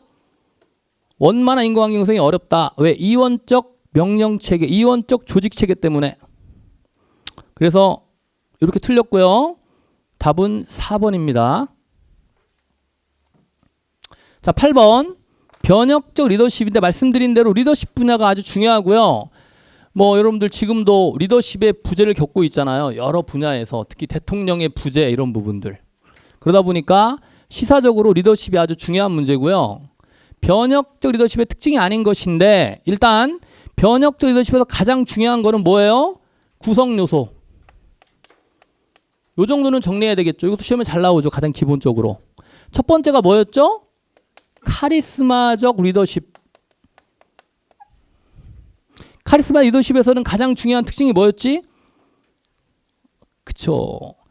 추종자의 강한 헌신과 일체화. 리더와의 일체화. 이게 나와야죠. 추종자의 리더에 대한 강한 헌신과 두 번째 리더와의 일체화. 이게 카리스마 리더십이에요. 두 번째는 뭐가 있었습니까? 영감이 있었지. 영감. 이 영감적 리더십은 미래에 대한 구상. 미래를 보여주는 거지. 어떤 모습인지를 지도자가. 세 번째는 각각 구성원 개인에 대한 배려. 그걸 뭐라고 그래요? 개별적 배려죠. 또는 개인적 배려. 리더가 부하들에 대한 개별적 배려를 통해서 부하들이 목표 달성을 적극적으로 하는 지적 자극을 느끼도록 하는 거죠. 그리고 최근에 하나 추가가 됐죠. 미래에 대한 변화를 강조하는 총매적 리더십. 요거까지 포함시키는 것이 대세 같아요. 여기 총매적 리더십까지. 이렇게 5가지를 여러분 정리하시면서 각각의 내용. 일단 틀린 건 요거예요. 이 변혁적 리더십은 단순 구조와 임시 조직에 적합하죠. 변혁 리더십과 비교되는 전통적 리더십이 뭐예요? 항상 같이 나오는 거. 그쵸? 거래적 리더십. 얘랑 같이 쌍으로 나오는 게 행정학 문제는 거의 짝이잖아. 그게 바로 뭐예요? 거래적 리더십이죠. 그래서 거래 리더십의 특징에 교환 관계가 가장 중요하죠. 보세요. 이 2가지 비교하는 게 가장 1순위예요. 리더십 문제에서. 특히 이 교환, 기브 앤 테이크. 그래서 경제적 보상을 주면 생산성, 열심히 일하거나 인간적 관계를 해주면 열심히 일한 그런 관계가 교환 관계죠. 과학적 관련 인과관계론을 말합니다. 하지만 변혁적 리더십은 저러한 4가지 구성 요소를 통한 영감이나 비전을 제시하고 조직의 변화를 촉발시키는 총매적 리더십을 강조하는 것입니다. 그래서 전통적인 이 거래적 리더십, 이건 전통적 리더십입니다. 기계적 관료제나 전문 관료제에 적합하죠. 이게 민츠버그의 조직 유형에 따르면 민츠버그. 변혁적 리더십은 단순 구조나 임시 조직, 에드하크러시에 즉 탈관리 조직에 적합해. 이거는 뭐야? 관료 조직이고요. 그죠? 네, 그렇게 정리할 수 있겠죠. 이쪽은 기계적 구조. 이쪽은 상대적으로 유기적 구조가 되겠지. 비교한다면. 자, 그래서 정답은 1번입니다. 기계적 관료제, 전문 관료제가 아니라 임시 조직 또는 단순 구조에 적합하죠. 자, 10번 가기 전에 인사행정의 테마인데 특히 이제 인사행정 관련 부분에서 법률 개정 부분이 좀 있었죠. 가장 중요한 게 이제 공무원 연금법 개정 사항이에요. 이따가 이제 문제풀이에 나와 있고요. 실제 제가 출제 가능한 부분을 문제화했고요. 뭐 첫 번째 이제 가장 기본이 인사행정의 이론 전개죠. 항상 여러분들 엽관주의의 한계 때문에 뭐가 나와요? 실적주의가 나오고 실적주의의 한계 때문에 적정 인사행정이 나오죠. 그럼 보세요. 엽관주의의 한계가 뭐예요? 엽관주의는 장점이 뭐야? 국민의 참여를 통한 민주성과 정치의식을 강화시키니까 행정에 대한 책임성과 대응성은 높아지지만 어느 누구든지 관료가 될 수 있으니까 그 누구라는 거는 어때? 전문성이 떨어지고 능률성도 떨어지죠. 엽관주의 한계는 전문성과 능률성에 저합니다. 그걸 극복하는 게 실적주의예요. 전문성과 능률성을 강화시키는 거죠. 근데 실적주의 한계는 또 그럼 뭐겠어요? 너무 지나치게 소극적이죠. 점수를 따야만 합격을 해. 따지 못하면 불합격하니까 소극적이고 경직적이고 비인간적이죠. 점수 지상주의, 실적 지상주의 하냐. 실적이 떨어지면 잘리잖아. 성과급 같은 거. 그래서 결국은 뭐가 나옵니까? 적정 인사행정이 나오죠. 1930년대 이후부터. 그리고 우리가 적정 인사행정의 가장 대표적 제도가 뭐라고 그랬습니까? 제가 이미 말씀드렸잖아. 대표관료제. 적정 인사행정의 가장 대표적인 제도가 바로 대표관료제예요. 그래서 여기서 실적주의와 이 대표관료제의 관계가 충돌하거든요. 조화를 이루는 것이 아니라. 이건 개인주의고 자유주의고 요거는 뭐야? 집단주의고 사회주의 요소거든요. 기회의 평등, 결과의 평등, 형식적 평등, 실질적 평등. 그런 의미예요. 그 다음에 가장 전형적인 주제가 뭐야? 계급제와 직위분리제 문제. 이 문제는 뭐 거의 꼭 나오죠. 이번에도 마찬가지고요. 가장 전형적이면서 중요한 문제고요. 그 다음에 이제 근평 방법, 장단점, 또 근평의 오류. 그리고 최근에 이제 중요한 게 뭐냐면 공무원의 징계 부분. 징계의 종류가 몇 가지예요? 6가지죠. 여러분 직위해제나 직권면직 징계입니까? 아닙니까? 아닙니다. 그럼 뭐야 그거? 신분상의 불이익한 처분일 뿐이지 징계는 아닙니다. 왜? 징계는 정하고 있잖아. 법으로 국가공무원법, 지방공무원법에. 그래서 어떻게 돼요? 견책, 감봉, 정직, 강등, 해임, 파면이잖아요. 어디부터 중징계야? 정직부터. 직무정지부터 중징계가 되는 거죠. 그래서 정리하시고요. 이 공무원 연금 개정사항 중요하죠. 요거 법률에서. 또한 작년에 전면 개정된 법률이 하나 있죠. 그게 뭐예요? 민원 처리에 관한 법률. 그래서 그 법률을 제가 한번 문제화했어요. 나올 만한 거. 여러분들이 함정에 빠졌을 거야. 대부분 다. 자, 봅시다. 10번. 뭐 문제는 빨리 풀게요. 계급제와 지불에 대한 설명인데 여러분 여기에서 가장 중요한 게 제가 뭐라고 그랬어요? 삼위일체 기억나? 삼위일체? 삼위일체를 꼭 기억하세요. 뭐가 삼위일체야 도대체? 세 가지가 같은 맥락이라는 거죠. 첫 번째, 클로즈 시스템, 폐쇄형은 뭐하고 연결이 돼요? 계급제하고 연결이 되죠. 그러니까 폐쇄형이니까 밖에 이렇게 폐쇄적이란 말이야. 내부에서 승진을 하겠죠. 이렇게 이런 식으로. 이렇게. 그래서 여기 있는 공직자들은 어때? 평생 신분이 보장되죠? 평생 신분이 보장되는 걸 뭐라고 그래요? 직업공무원 제도죠. 직업공무원 제도. 이렇게. 그래서 폐쇄형, 계급제, 직업공무원 제도가 삼위일체예요. 같은 맥락이죠. 또한 밖에 클로즈, 장막이 있지만 안에는 없어요. 무슨 얘기야? 어느 자리든지 A라는 사람은 능력에 따라 배치가 될 수 있죠. 어느 지위, 어느 자리에. 그러니까 모든 업무를 담당하다 보니까 전 부처적 시각을 갖는 그런 행정가를 그저 탄생시키죠. 그런 사람을 뭐라 그래? 제너럴리스트라 하지. 일반 행정가. 왜? 인사행정의 탄력성을 추구하거든요. 이러한 일반 행정가를 양성한다는 거죠, 여러분. 요거는 무조건 정리해 놓으면 시험에 나와요. 국가직이든 지방직이든 관계없습니다. 또한 개방형. 오픈 시스템은 밖에 오픈되어 있다는 거야. 어느 자리든지 임용할 수 있어요. 뭐 중간, 고위, 기관자까지 심지어는. 근데 대신에 안에 장막이 있죠. 이렇게. 철저한 직무 분석과 평가를 거쳐서 자리가 배치를 받는 거고 이 B는 절대 다른 부서로 이동이 안 되죠. 전보나 전직이 안 됩니다. 그렇기 때문에 개방형은 이걸 뭐라고 하냐면 직위분리제라고 그래요. 직무 분석과 평가를 통한 합리적 인사행정을 추구하죠. 그래서 개방형 직위분리제는 인사행정의 합리성을 강조합니다. 전문성. 그러면서 임기 동안에는 그죠? 임기 동안에만 신분이 보장되는 일종의 실적제를 기반으로 합니다. 실적제. 이게 삼위일체야. 개방형, 직위분리제, 실적제가 같은 맥락이고요.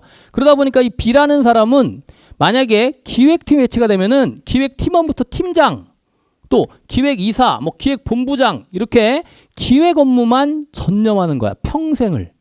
평생은 좀 그렇다. 임기 동안. 죄송합니다. 그렇기 때문에 이런 행정가를 뭐라고 하냐면 스페셜리스트, 전문 행정가라고 하죠. 이렇게 이 두 가지 비교하는 계급제, 직위분리제 문제는 아주 중요합니다. 여기서는 이 문제가 틀렸죠. 뭐 나머지는 다 맞고요. 계급제는 구직자가 아니죠. 장기적인 능력 발전이기 때문에 재직자한테 유리해요. 장기적이거든. 왜? 폐쇄형이잖아. 이 사람이 더 근무를 오래 할 거 아니야. 만약에 B라는 사람은 팀장으로 승진해야 되는데 능력이 부족해. 그러면 밖에 있는 C가 이 팀장으로 올 수 있어요. 그럼 B는 어디로 가야 돼? 밖으로 나가야지 뭐. 자리가 없는데. 이게 실적제거든요. 그래서 이거 바뀌었죠. 계급제는 재직자, 직위분리제는 구직자야. 지금 현재의 능력이야. 현재의 능력. 정리합시다. 이렇게. 계급제는 미래의 능력, 직위분리제는 현재의 능력입니다. 이런 내용들 아주 중요합니다. 이것도 한번 꼭 정리하세요. 반드시 한 문제 나오니까. 자, 그래서 답은 3번이고요. 넘어갑니다. 요 문제를 제가 문제를 넣은 이유는 2015년도에 제가 모의고사를 요걸 냈거든요. 뭘 냈냐면 액션 러닝. 액션 러닝 요 모의고사가 그대로 나왔어요. 요 지문. 요 실제 현장에 붙인 정치관의 문제에 대한 사례조 성찰 미팅. 그래서 문제 결정을 제고하는 거 이게 바로 액션 러닝인데 또 하나의 방법이 뭐가 있냐면 서류함 기법이라는 게 있어요. 요거 나올 수 있어. 그래서 제가 출제를 한 거예요. 미래에 발생할 수 있는 다양한 형태에 대한 모의 상황을 이렇게 서류함에다가 이렇게 이게 서류함이라고 합시다. 여기 서류함이 있는 거예요. 이렇게 이런 식으로. 왜 골든벨 할 때 이 서류 뭉치 있잖아요. 여기서 뽑아가지고 자기가 역할 연기를 하는 거 일종의 실제 수행하도록 하는 거거든요. 그래서 요거를 서류함 기법이니까 특히 고위공무원단의 어떤 직무 능력 향상을 위한 교육 훈련에 활용합니다. 요것도 여러분들이 한 번쯤 알아보시고 꼭 한번 기억을 하세요. 그 답은 3번의 서류함 기법이에요. 됐죠? 자, 요 액션 러닝도 더불어 알아두시고 7급에 나왔거든. 9급은 안 나왔습니다. 액션 러닝은. 나올 수 있어요. 충분히. 자, 12번 별표하시고 공무원 연금법 개정 사항이에요. 여러분들 재직기간 상한을 무슨 얘기야? 33년에서 36년까지 늘렸죠. 이게 뭐야? 기여금 납부기한. 기여금 납부기한이 3년 늘었습니다. 그거 기억하시고. 두 번째, 기여금 납입 비율을 기준소득 월액의 7%에서 몇 %까지? 요거 나올 것 같아. 9%까지. 작년에 2016년에 8%였고요. 매년마다 0.25% 증가해가지고 2020년에는 몇 %? 9%까지 인상하도록 하는 거죠. 그래서 3번이 틀렸어요. 또한 지급률은 원래 1.9%였는데 그죠? 1.7%로 인하하는 거죠. 그래서 관련 요 기준 보시면 7%에서 9%로 2020년이고요. 이 기준소득월액은 1.7%까지입니다. 요거 2035년까지예요. 요 4번 지문은 고쳐야 되겠네요. 오타네요. 요거 35년까지. 고치세요. 4번 죄송합니다. 4번도 틀렸어요.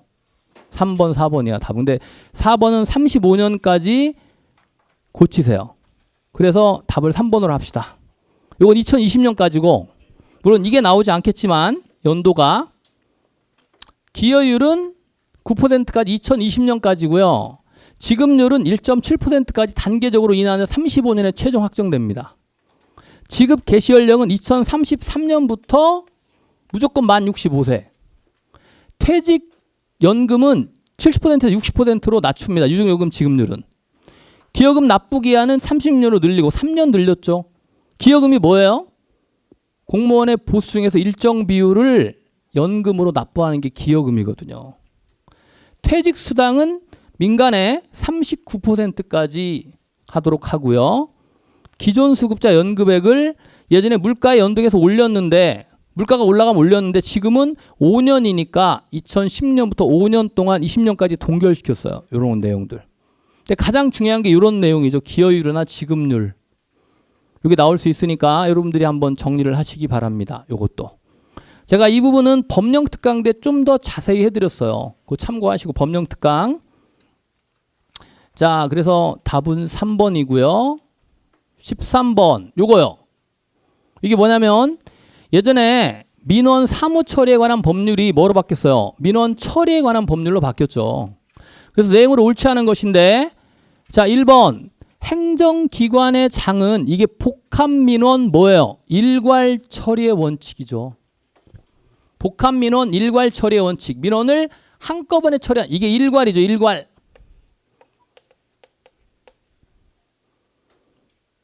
이번 법정 민원에 대한 것은 민원인은 그 거부 처분을 받은 날부터 이런 거 60일 이내죠. 60일 이내.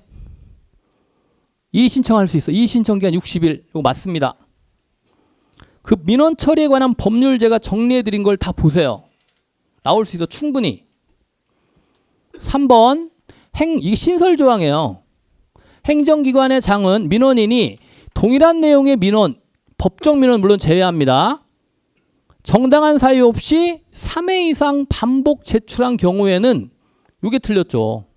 여러분들 왜 법정 민원 제외하지만 보통 아파트 단지에서 민원 계속 내거든요. 똑같은 내용을. 그럼 공무원들이 민원 처리하느라 업무를 제대로 수행을 못해요. 그래서 아예 잘라가지고 언제까지 2번까지만 답변을 해주면 돼요. 그 후에는 어떻게 한다고 그랬어? 종결. 속된 말로 쌩 깐다고 그랬죠. 죄송합니다. 이런 말 쓰면 안 되는데 죄송합니다. 그죠? 쓰지 말라고 그랬는데 잊어먹지 말게. 그죠? 잊어먹지 말라고요.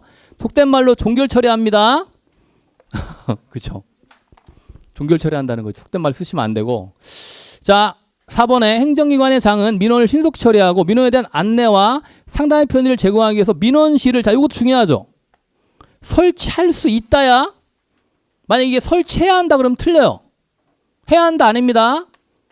기관의 사정에 따라 설치하지 않을 수도 있어요. 임의사항이야. 요것도. 이런 조문들이 다 나와요. 보세요. 23조. 이게 아주 중요해요. 제가 왜. 그래야만 공무원들이 업무를 처리할 수 있잖아. 민원 업무에 시달리지 않고. 계속 제기하는 거야. 통지를 하게 돼 있으니까 계속 그 업무에 바쁘거든요. 요거. 그다음 복합민원의 처리 31조.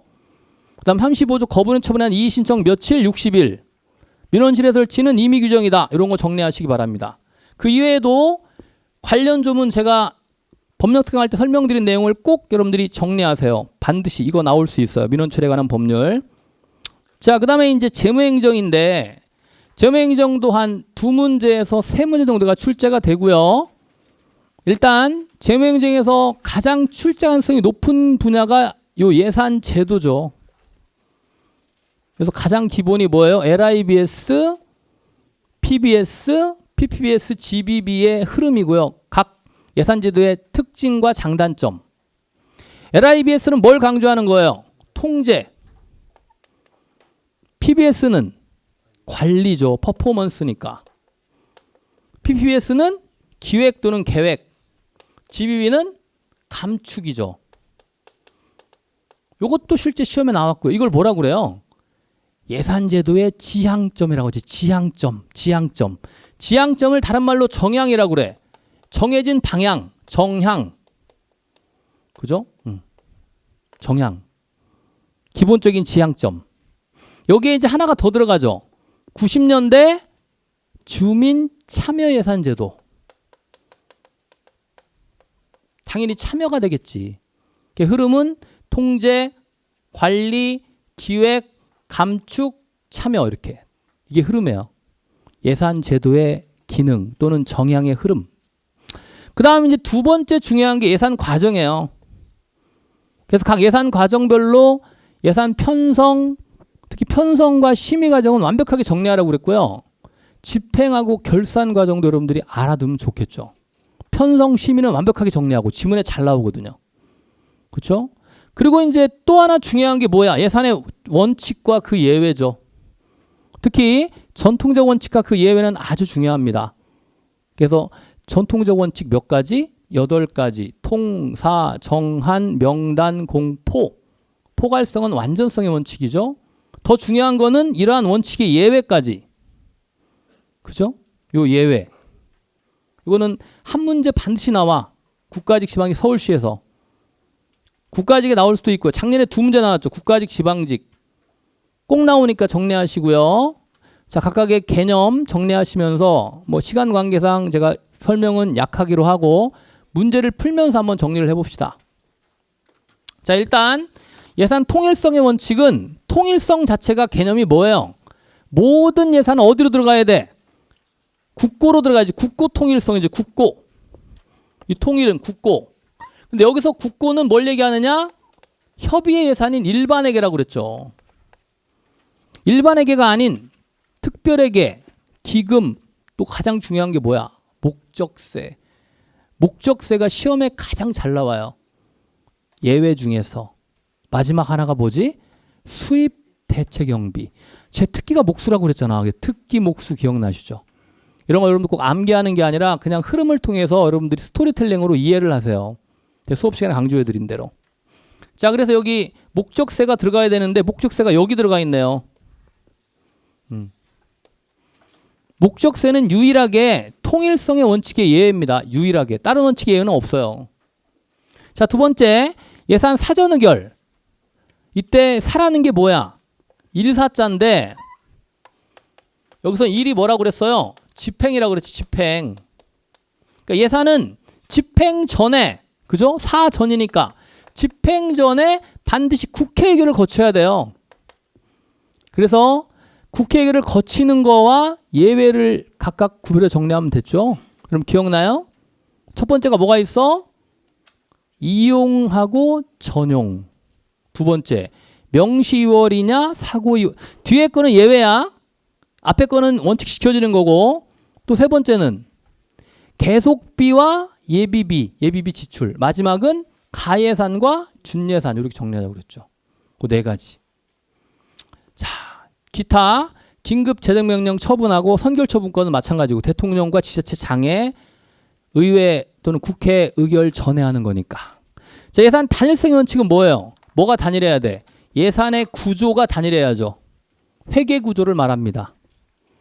그래서 이때 단일하다는 거는 일반 회계를 말하거든요. 그러다 보니까 특별 회계나 그죠? 기금 또는 추경 예산은 맞지만 얘는 아니죠. 목적세는. 한정성은 뭐야? 예산엔 일정한 한계가 있다는 것이죠. 한계는 양적 한계, 질적 한계, 시간적 한계가 있죠. 한정성 여기 있네요. 한계성. 여러분들이 반드시 정리하세요. 이 부분도. 꼭 나옵니다. 나올 만한 건 딱 정리하고 들어가는 거야. 그리고 또 하나 중요한 게 있다면 마지막 포괄성이 뭐야? 완전성의 원칙이죠. 모든 예산은 장부에 적으란 얘기지. 계상하라. 제가 올 계상이라고 그랬잖아. 윤계상이 아니라. 그죠? 왜 안 웃어요? 웃어야 되는데 이제 약발이 좀 떨어졌나 봐. 안 웃네. 자, 그래서 가장 대표적인 게 뭐야? 순계예산.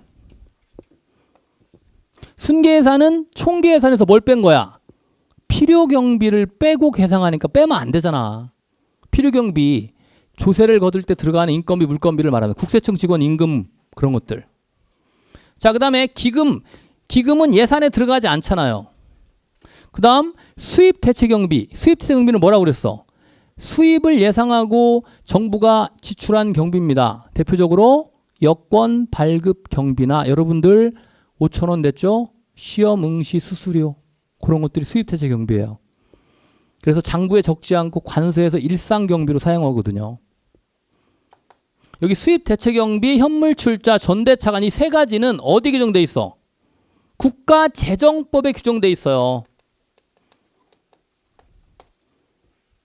예산 총계주의 예외로서 규정돼 있단 말이야. 국가재정법에. 자, 아시겠죠? 기억을 하시고요. 답은 3번입니다.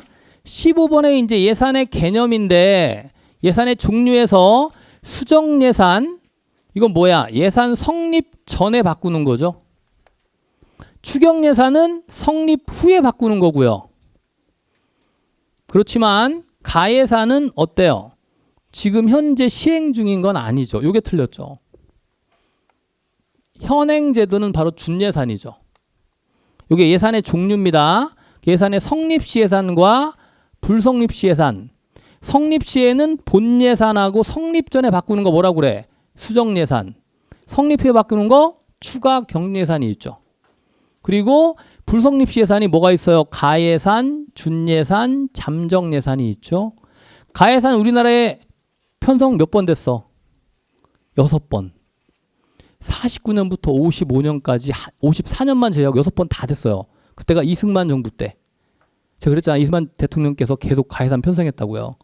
자기 마음에 안 맞으면 1개월 동안. 그죠? 그 다음에 준예산은 지금까지 한 번도 편성된 적이 없다는 거. 근데 지방에는 다르죠. 지방자치단체는 성남시가 가장 대표적인 준예산 편성한 자치단체입니다. 지방엔 있어요. 중앙엔 없고요. 그런 거 기억하세요. 그래서 정답은 3번이 되겠죠. 자, 16번. 최근에 이 통합재정 부분이 출제가 잘 돼요. 기본적으로 통합재정 또는 통합예산이라고도 하는데 요거는 이제 유니파이드 버지팅이라고 해가지고 기본적으로 예산의 분류에서 예산의 분류가 4가지가 있죠. 이번에 사회복지 시험에 나왔잖아. 뭐가 나왔지? 국민들이 이해하기 가장 용이한 거 나왔잖아요. 그죠? 기능별 분류. 제가 계속 강조해 나올 것 같다. 근데 사회복지 시험에 나왔어. 국가직에 나와야 되는데. 그죠? 안타깝죠. 어쨌든. 자, 그래서 이 통합재정, 통합예산은 4번에 경제 성질별 분류에 따른 예산제도입니다. 경제 성질별 분류는 예산이 국민 경제에 미치는 파급 효과를 알기 위한 분류예요. 그래서 통합재정은 중앙, 지방, 지방교육재정까지를 포함합니다. 중앙재정 일반에게 특별에게 기금, 지방도 일반에게 특별에게 기금입니다. 대신에 지방에서 기금 중에서 뭘 제외합니까? 금융성 기금 10개를 제외하죠. 그러니까 우리가 실제 얘기하는 기금은 비금융성 기금을 말하는 거예요. 앞에 비금융성. 그리고 환율 관리하는 기금을 뭐라고 하죠? 외국환 평형기금, 외평기금 제외. 그러니까 총 11개를 제외하는 거예요. 자, 어쨌든 중요한 건 요건데 국가 예산의 세입 세출을 총계 개념이 아니에요. 어떻게 합니까? 순계 개념이죠. 순계. 총계가 아니라 순계. 순계 개념이라는 거는 일단 뭘 제외하냐면 일반회계와 특별회계 간에 뭐가 가능해요? 이렇게 전입 전출이 가능하거든요. 그럼 뭐가 생겨요? 중복 부분, 이게 중복 부분이야. 이 중복 부분. 그래서 이 중복 부분을 제외해야 돼요. 순계 개념은. 또한 정부 조직 간의 내부 거래가 있어요. 내부 조직, 정부 조직 내부에서 거래하는 것들이 있거든. 예를 들면 뭐 여러 가지 이자를 지급한다든가 이런 내용들. 이런 내용들은 다 제외합니다. 그래서 보세요. 중복 부분이나 내부 거래를 제외하는 이런 순계 개념으로 파악한다는 것이 최근에 아주 중요한 논점이에요. 우리 교재에도 나와 있고요. 그래서 답은 요게 틀렸죠. 3번. 총계가 아니라 순계 개념으로 파악한다는 거 꼭 기억하시기 바랍니다. 자, 그 다음에 이제 행정 환류론입니다. 핵심 테마인데 일단 제일 먼저 중요한 이거 6편인데 제가 어제 막 정리하다 보니까 잘못했네. 행정 환류론인데 첫 번째가 행정 책임의 유형. 책임은 크게 2가지가 있죠. 외재적인 객관적 책임과 내재적인 주관적 책임이 있죠. 그죠? 이거는 제도적 책임, 자율적 책임.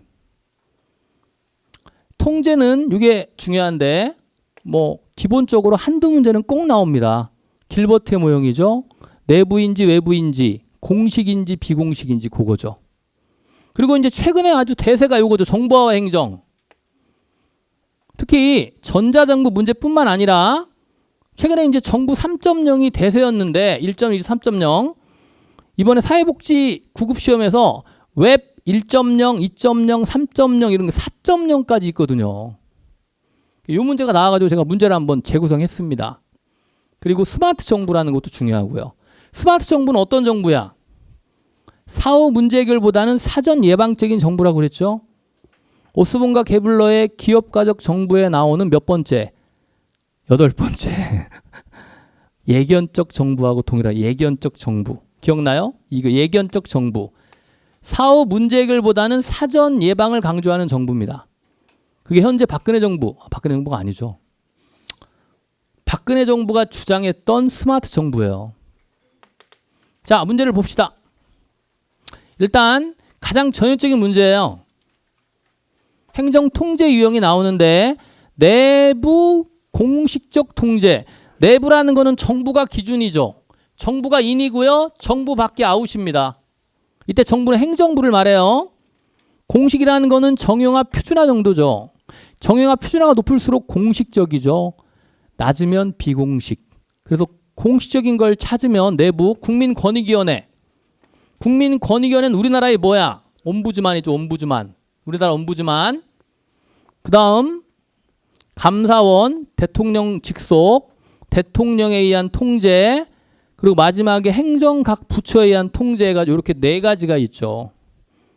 대표 관료제는 뭐였죠? 공식이야 비공식이야? 비공식적 내부 통제입니다. 관료제니까.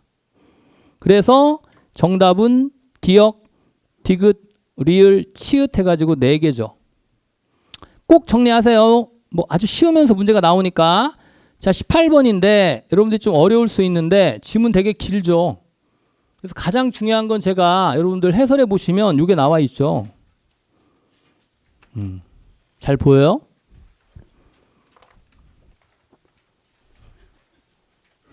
이 웹이라는 게 월드와이드 웹의 약자인데 인터넷. 우리가 처음에 웹 1.0이 있어요. 이게 뭐냐면 정부 2.0이라고 그랬잖아요.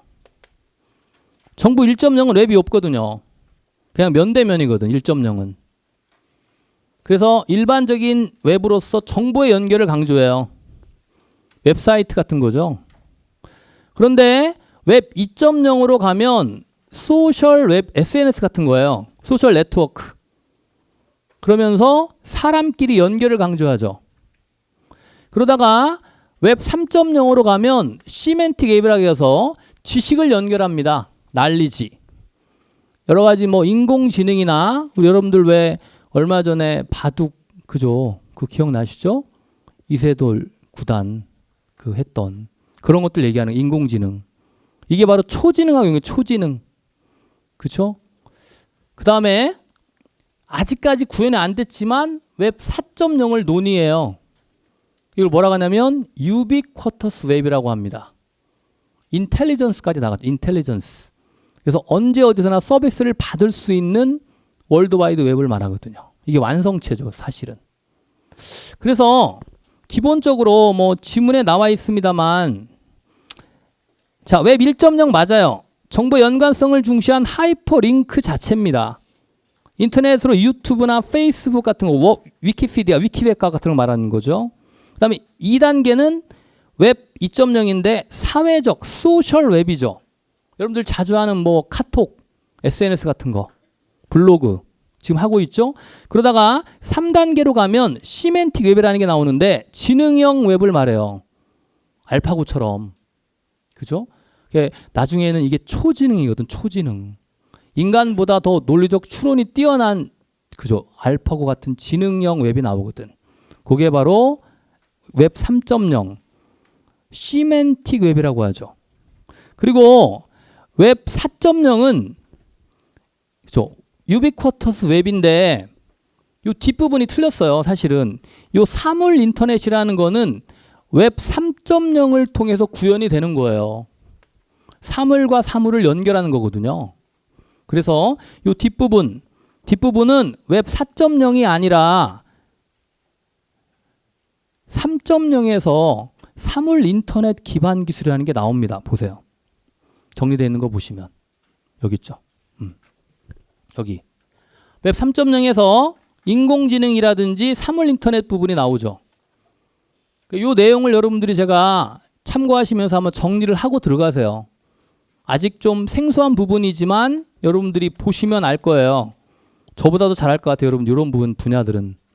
그렇죠? 그래서 정리를 하시고 답은 4번이라는 거죠. 자, 그 다음에 마지막 지방행정인데 자, 지방행정 핵심 테마는 일단 주민자치단체자치의 비교고요. 그 다음 지방행정의 구성요소에서 3요소 특히 자치권에는 뭐가 없다? 자치? 사법권이 없죠. 입법권, 행정권은 있지만 사법권 없습니다. 왜 없어요? 지방자치법 제11조에 규정되어 있잖아. 외교, 국방, 사법은 국가의 권한이다. 없죠. 또한 주민참여제도, 주민참여 순서 기억하시고요. 그죠? 마지막에 이제 지방재정 파트까지. 그래서 시간 관계상 문제를 간단하게 풀고 정리를 하도록 할게요. 19번인데 우리나라 지방재정에 대한 설명을 옳지 않은 것인데 일단 지방세의 중요한 원칙이 있는데 세 가지가 있습니다. 보세요. 재정 수입 측면, 주민 부담 측면, 세명 측면이 있는데 요 응익성은 수익자 부담주의거든요. 그게 지방이지만 거기 나와 있는 응능성은 국가 재정의 원칙이죠. 요거 틀렸어요. 요거. 틀린 거. 그 다음 자치구의 조세는 두 가지가 있죠. 뭐하고 뭐가 있어요? 제가 뭐라고 그랬어? 합격자 명단에 등재되었다. 등재, 등록 면허세와 재산세인데 주민세가 아니죠. 주민세는 어디세야? 특광세나 또는 시군세. 시군세. 도세 아니잖아. 취등 내지 지지 기억나시죠? 그거. 도세 아니잖아요. 자, 그 다음에 자치단체의 목적세는 광역에만 있죠. 광역에만. 맞죠? 지방 소비세가 아니라 지방 지역자원 시설세와 지방 교육세가 있죠. 지역자원 시설세로 바꿔야 되겠고요. 리을번에 보통교부세는 일정한 조건을 붙이지 않습니다. 제한할 수 있다가 이게 틀렸죠. 그리고 미음, 비읍은 맞아요. 특히 행자부 장관의 승인을 얻는 경우가 세 가지가 있었죠. 그건 기억하세요. 첫 번째는 지방채 발행 한도액을 초과할 경우, 두 번째는 발행 한도액 아니라도 외채를 발행하는 경우, 세 번째는 자치단체가 아니라 누가 발행하는 경우, 조합이 발행하는 경우는 행자부 장관의 승인이 필요해. 어디에 나와 있어? 지방재정법에. 했잖아 우리 법률특강에서. 비읍도 맞습니다. 지방채 발행 요건이죠. 그래서 틀린 거는 4개예요. 기억하시고 오늘의 마지막 문제. 자, 이게 뭐냐면 지방재정지표인데 여러분 지방재정지표 세 가지는 꼭 기억하세요. 재정자립도 이건 일반회계분의 자주재원의 비율이죠. 자주재원. 근데 뭐가 문제야? 지방교부세와 같은 일반재원이 분모에 있잖아요. 그래서 일반재원을 분자로 끌어올린 게 바로 재정자주도고 그 문제의 답입니다. 그리고 최근에 재정력 지수가 있는데 기준재정 수입액을 수액으로 나눠서 만약에 1보다 작을 경우, 그죠? 이럴 경우에는 보통교부세를 교부합니다. 그래서 그 문제 보시면 보세요. 재정수입 중 특정 목적에 정해지지 않은 일반재원의 비중이니까 재정자주도죠. 일반재원. 산정은 일반재원이 분자에 들어가요. 지표가 높을수록 자치단체의 재량껏 사용할 수 있는 예산, 재량이 높아지는 거죠. 자율성이 높다는 얘기입니다. 그래서 정답은 2번이 되겠죠. 재정자주도. 요 세 가지 요거 중요합니다. 공식하고 계산 방법 아시겠죠? 자, 지금까지 수고 많으셨습니다, 여러분. 어차피 여러분들 이제 시험이 다가옵니다. 마음을 좀 편안하게 가지시고 마지막까지 최선을 다해서 반드시 합격하시기 바랍니다. 아시겠죠? 감사합니다.